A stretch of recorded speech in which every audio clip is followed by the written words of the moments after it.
Sleigh bells ringing, diamonds blinging. Hi friends, it's Gwen. Welcome back to my channel. Today I'm here to share with you my fall reading wrap up, only including the books that I absolutely loved. So these are my fall favorites. These are the books that I rated 5 stars. These are the books that I recommend. And I love only sharing my favorites with you because I only have a small little stack to share with you. Like, these are the best of the best, you know, and all the other ones kind of fall by the wayside. You know, maybe their rating fluctuates or whatever. Let's go ahead and jump into my fall favorites. So if you participated in Book-a-thon back in October with my friends Keisha, Gabby, and I, it will come as no surprise some of these books. So the first book I'm going to talk to you about is The Haunting of Evelyn Jones by Phil Hicks.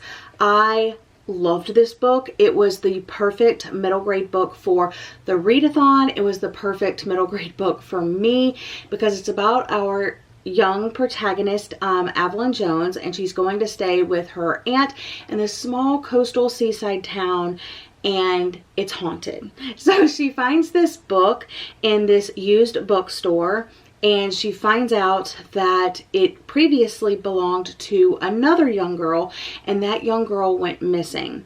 And Evelyn Jones loves ghost stories, like obsessed with them. So now she's trying to figure out like who this girl is and what happened to her, and it kind of keeps her preoccupied while she's staying with her aunt, and her mom is taking care of their grandmother. So I really loved this one.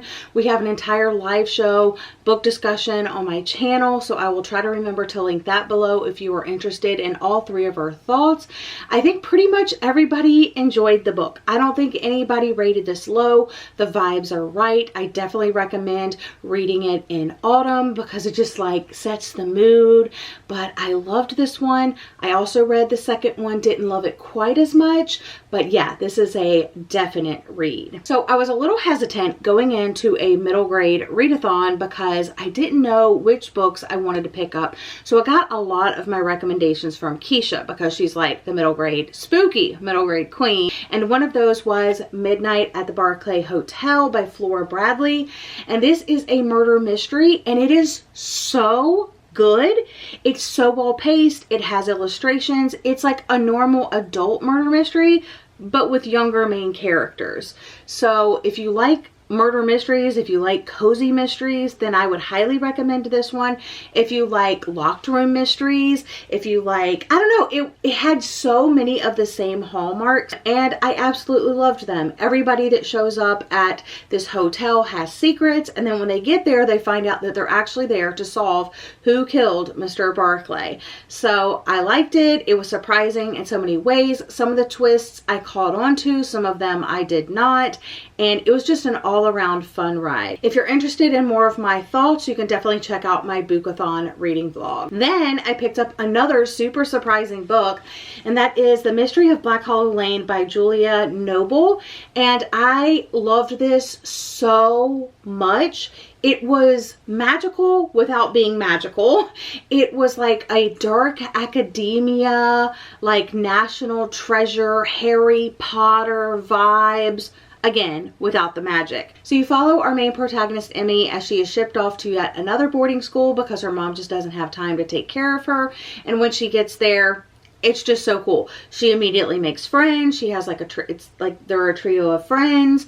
There's secret passages and mysterious hallways and these weird runes. And yeah, it's just really well written. I was totally engrossed the entire time that I was reading it. I loved it so much that I recently bought the second book, and sadly that's the only books in this series so far, and it doesn't seem like that was the conclusion. So I hope the author plans to write more because I know a lot of people like this one, but I definitely recommend this if you like dark academia books but in middle grade form. And if you like Harry Potter but you're tired of rereading that series, jump into this one. Okay, so those were my 5-star middle grade books. Now let's jump into some adult books. I have 3 of those to share with you. The first being Such Sharp Teeth by Rachel Harrison. I was so kindly sent this copy from the publisher, and I am so grateful because I've never read a Rachel Harrison book before. This is her third book. So she has The Return and she has Cackle,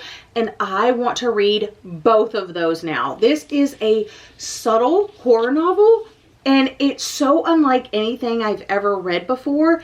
I loved the writing alone. I loved the characters. So we have our main character, Rory, who is returning to her hometown temporarily because her sister Scarlett is pregnant. And it is just wild because on the first night she like hit something, and then the next day she's turning into a werewolf. Or is she? And it is just a wild ride from there. I loved the sister dynamic. I loved the werewolf bits. I liked talking about how our bodies sometimes don't feel like our own. And it also had some really disgusting scenes too, especially as a vegetarian, just gonna say that. But I do have a full review that you can check out more of my thoughts. But basically, loved the writing, loved the characters, loved the plot, loved the pacing, and yeah, this just really did it for me. Again, that's Such Sharp Teeth by Rachel Harrison. This was so good, you guys. A dark comedic love story is a brilliantly layered portrait of trauma, rage, and vulnerability. Oh, so good. All right, next up are two books that I read in November, and that is A History of Wild Places by Shay Earnshaw and The Damage by Caitlin Ware. These were unexpected 5 stars for me. So I made it my goal in November to read all of my unread book of the month books. And I actually started with The Damage. I picked this up on Halloween Day and then it rolled over into November 1st. But wow, this is like a chunky book, and I was a little nervous because everybody was like, it's really rough, it's really sad, like you need to be prepared, and it is. So this is Tony, who has always looked out for his younger brother Nick, and then he's called to a hospital bed where Nick is laying battered and bruised after a violent sexual assault, and it just goes from there. There's like this small New England lawyer, and it kind of follows different characters, but it's never confusing. It's kind of like a mystery because Nick doesn't remember exactly what happened the night that he was assaulted. So he goes out with one of his roommates to this bar to meet this guy that he is like dating or wants to date, and the date never shows up, but he goes to the bar to order like another round of drinks before they go home, and this guy kind of sidles up to the bar and they start a conversation, and he decides to go home with that guy. And then when he goes home with the guy, he's actually driven to a hotel room. And then as soon as he gets there and the door is closed, he is hit over the head and blacks out. He wakes up the next day and he's in a strange, hotel room, and he's in bloody sheets. And then you're just trying to figure out, like, who was that guy? Why did he do this? And it's very emotional and very raw and very real. You definitely do need to be prepared to go into a story like this, but I absolutely, again, loved the writing, the characters, the dynamics, the brother relationship. Yeah, it was just so well done. And I love when I can read a book that has multiple characters, multiple points of view, and I never get confused. And that means the last book that I need to talk to you about is A History of Wild Places by Shay Earnshaw. Another book that I was hesitant to go into just because I've heard bad reviews and really great reviews, and it's a cultish book, and I haven't had the best luck with those lately. I am so glad I took a chance on this because the atmosphere is everything, and the story is very unique and different from normal fictional cult books that I have been reading. Okay, so this one is a little bit hard to explain. So in the very first part, you have a man named Travis Wren, and he is hired by a woman's family to find her. She's missing, and Travis Wren has this ability to find people, and you kind of just have to go with it. You have to believe and assume that he can really track people by having an object of theirs. And if you don't believe that and you're not into stuff like that, then you're probably not gonna like the book, because there's just some things you have to believe. It's unbelievable if you like realistic things. things, but if you can kind of suspend your disbelief a little bit, you'll really enjoy this one. So, okay, so he can find people. He has that talent. So he is searching for a children's author, Maggie St. James, hired by the family. He's tracking her down. He goes to this small town and he is basically following the clues, and it leads him to this community called Pastoral. And then he gets to Pastoral, and then it switches perspective, and we follow Theo, Calla, and B. So Theo is the husband, Calla is the wife, and B is Calla's sister.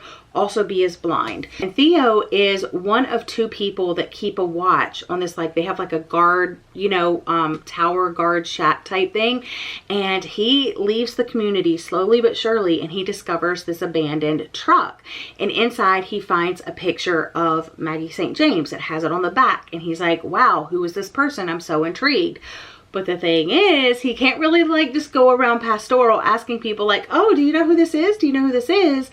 Because you're never supposed to leave the boundary of Pastoral. So nobody can leave the community because they are terrified of the rot and the disease that lives outside of the community. So they live in this community. They've basically been there for as long as they've known, and they can't ever leave because the rot. And so it's very much like cultish vibes. It's like a commune that formed way back when, and now, you know, generations and generations have lived there, and you're trying to figure out like what happened to Travis, what happened to Maggie St. James, because now Travis is missing, and now you're following these new people in this weird strange town, and you're like, why can't they leave? Are they ever gonna leave? And then something ends up happening in Pastoral that you really think that they should leave, but they can't leave because they're scared to leave, and you're just like, oh my goodness. So I can't really tell you like much more than that. I think you should just kind of go into it knowing it is a little bit unbelievable, it is a little bit fantastical, but not like in a fantasy way. It's weird because I loved this book. Obviously it's on this list because I rated it 5 stars. I did an entire reading vlog of this book and shared it with my patrons back in November, and one of my friends, Lena, was like, do you think I will like this book? So knowing that Jessie doesn't like cult books and she probably was not going to read this book, I described it to her and she was like, I spoiled it for her. Like I told her the whole story, and I was like, so do you think Lena will like that book? And she's like, I think I would like that book. I was like, but you already know what happens. And she's like, but I still want to read it. So I am very excited that even though I spoiled her for it, like she told me I could spoil her for it, but I'm excited that she actually just recently checked it out from the library, and hopefully she's gonna read it soon. And I also hope my friend Lena reads this one because I really liked it, and I definitely want more people to talk to it about, especially once they know the twist. So anyway, that's all for that one. But yeah, those were my favorite books of the fall. Like I said, not that many, but these are the best of the best. So if you are looking for some middle grade books, I highly suggest The Haunting of Evelyn Jones, Midnight at the Barclay Hotel, and The Mystery of Black Hollow Lane. And then if you are looking for some adult books, I would definitely recommend Such Sharp Teeth by Rachel Harrison, The Damage by Caitlin Ware, and of course A History of Wild Places by Shay Earnshaw. But that's all for today's video. Thank you so much for joining me. I hope you're all having a lovely day or night, and I'll see you guys again in another video very soon. Bye friends. Sleigh bells ringing, diamonds blinging, carols sing.